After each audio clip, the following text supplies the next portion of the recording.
Hey folks, welcome back and happy Halloween. Okay. I wanted to show you what I read this year for Halloween. Instead of watching horror movies, I decided to read horror movie by Paul Tremblay.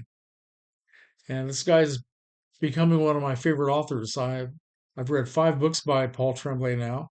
This is a very cool book, which how do I describe this book? It's all about a group of young people back in the 1990s who made this crazy low budget, no budget film uh, called Horror Movie, and it became this cult mystery over the years, especially when social media started getting crazy, viral and all that stuff.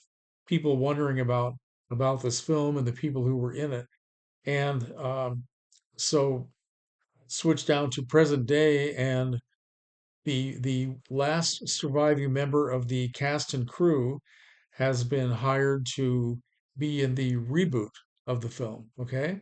So we go back and forth in time. We find out how the movie got started. We read the screenplay. We read what happened with people while the movie was being made. Then it goes back to present time.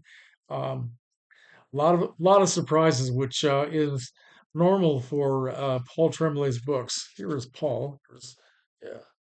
And anyway, I had a great time reading this. It's a beautifully made book, beautifully designed, and I highly recommend Paul Tremblay if you like horror novels. I also have read, well, the first thing I read by Tremblay, A Head Full of Ghosts, which is all about a young girl who seems to be possessed by a demon or evil spirits, and her parents, not knowing what to do, they call a Catholic priest, and this priest and the father of the girl, they come up with this crazy idea to make the exorcism into a reality show. Okay. And you see how that turns out. Not so good. Very strange book. And I also read Disappearance at Devil's Rock, about a couple of teenagers who disappear, and their parents try to figure out what happened to them. Very creepy. Also, the Pallbearers Club, all about this nerdy high school kid who starts a club for people like him who decide to become volunteer pallbearers at funerals of people who are not um, very don't have a lot of family and friends, and they would kind of be buried alone. So they get involved with that, and this young guy meets a very uh, attractive girl who becomes his best friend and companion, and she may or may not be a vampire. And you don't find out until the last page of the book. Okay.